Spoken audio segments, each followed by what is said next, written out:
여러분 안녕하십니까. 법률사무소 국토의 김조영 대표 변호사입니다.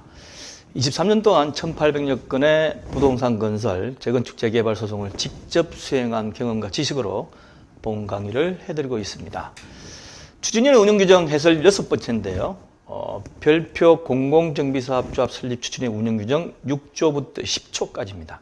이 조문의 중요한 내용은 추진위원회가 언제까지 운영되는지, 그 다음에 자료공개는 어떻게 하는지, 운영규정은 어떻게 변경되는지인데, 제가 강의 드릴 내용을 보면 다음과 같습니다. 첫 번째, 추진위원회를 어떻게 운영해야 되는지 6조에 나와 있습니다.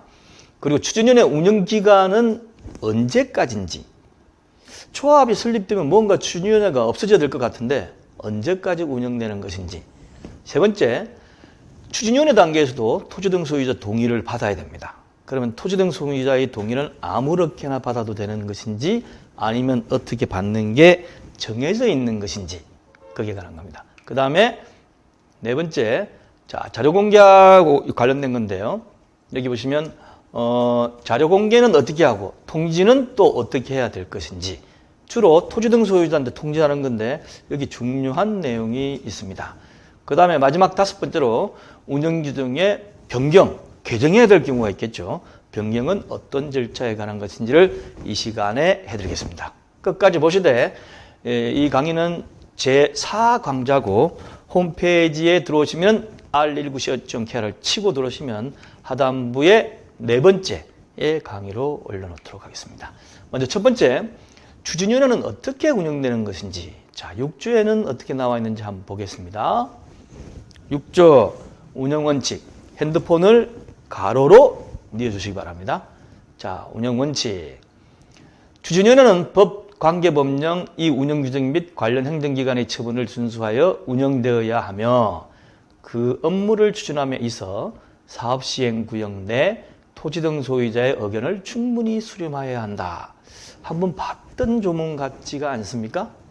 2항, 추진위원회는 31조 1항에 따른 추진위원회 구성 승인 후에 위원장 및 감사를 변경하고자 하는 경우 시장, 군수 또는 자치구의 구청장의 승인을 얻어야 하며, 그 밖의 경우 시장, 군수 등에 신고해야 한다라고 되어 있는데, 이건 법규명령 1조부터 7조까지 되어 있는 그 부분에 대해서 제가 이미 강의를 해드렸습니다. 앞에서 해드렸으니까 그 내용을 참조를 하시고, 단지 여기에 조금 특수한 게 있다면 부위원장을 두었을 적에는 그러면 어떻게 하느냐.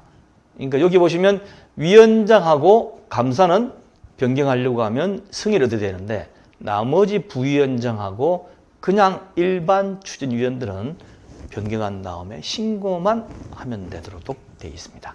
두 번째, 추진위원회는 언제까지 운영이 되느냐. 추진위원회는 조합을 만들기 위해서 있는 준비 모임 비슷한 거잖아요. 옛날에는 준비 모임으로 임의단체를 했다가 도시 및 주거환경정비법이 2003년 7월 1일 날 시행되면서 추진위원회를 법정 조직으로 만들었습니다. 그렇게 하지 않으니까 하도 난립해가지고 어떤 구역이나 단지에 보면 막 두세 개씩 추진위원회가 난립해가지고 조합 설립하는데 여러 가지 다툼이 있고 분쟁이 생기니까 한 정비구역에는 한 개의 추진위원회만 만들었어요.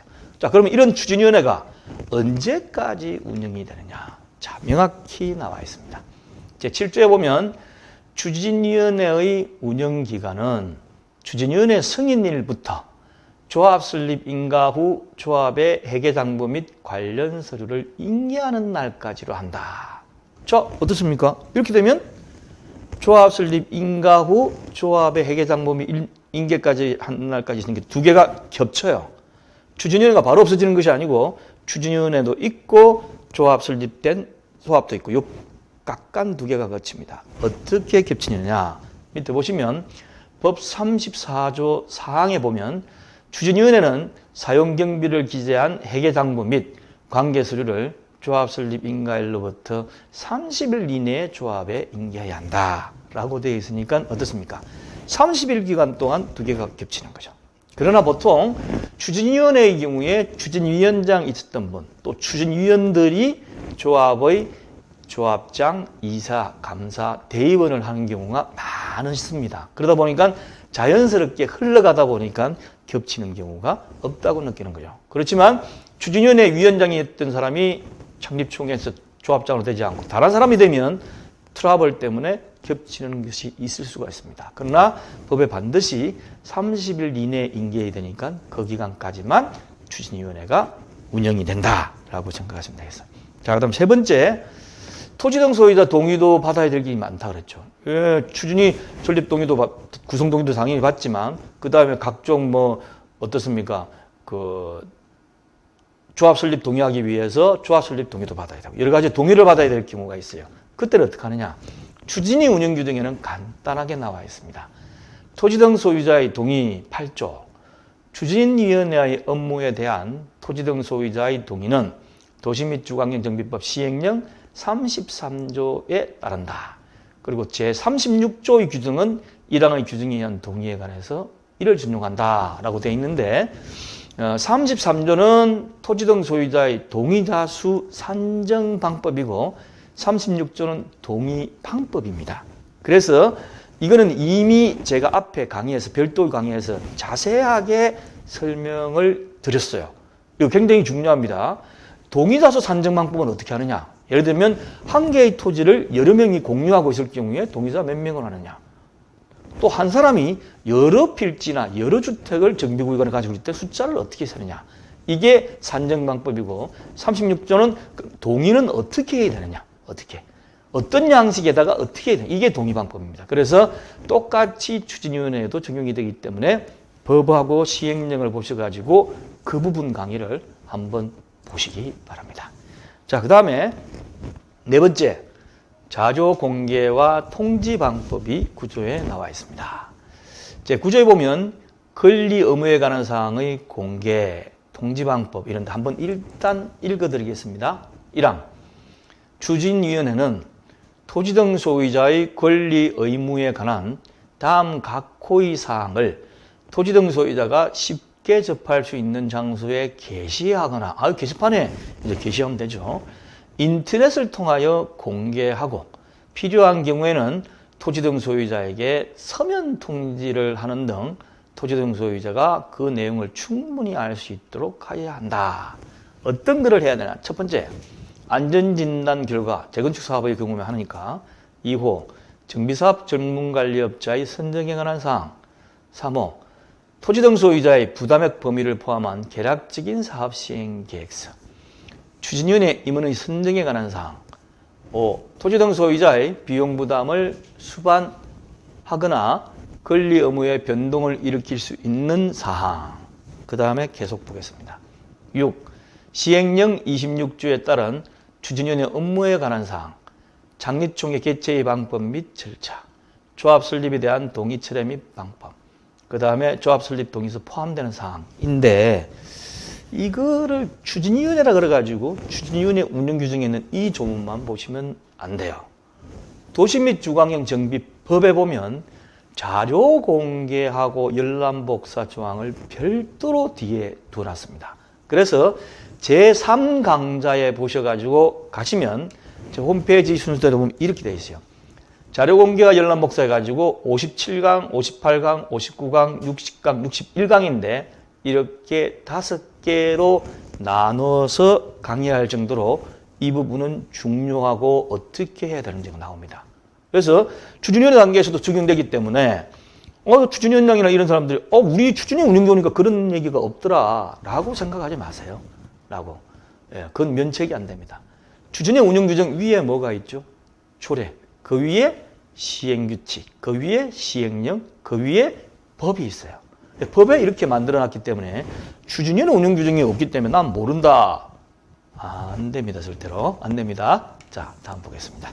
자, 그 다음에 제1항의 공개통지 방법은 이 운영규정에서 따로 정하는 경우를 제외하고는 다음 각호의 방법에 따른다. 토지 등 소유자에게 등기우편으로 개별 통지하여야 하며 등기우편이 주소불명, 수치거절 등의 사유로 반송되는 경우에는 1회에 하나여 일반 우편으로 추가 발송한다.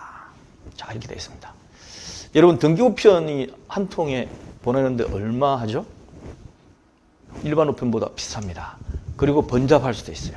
그래서 주진위원장이나 주진위원들이 야 이거 뭐 국토부에서 뭐 이렇게 만들어놔서 그냥 등기 우편으로 하지 말고 그냥 일반 우편으로 우리는 합시다.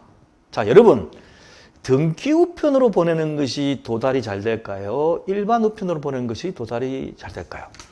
등기 우편 보내는 게 도달 잘 된다. 1. 그 다음에 일반 우편이 도달 잘 된다. 2. 손들어 보십시오. 1번, 2번.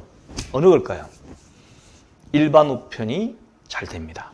대신 주소가 거의 정확하다는 전제하에.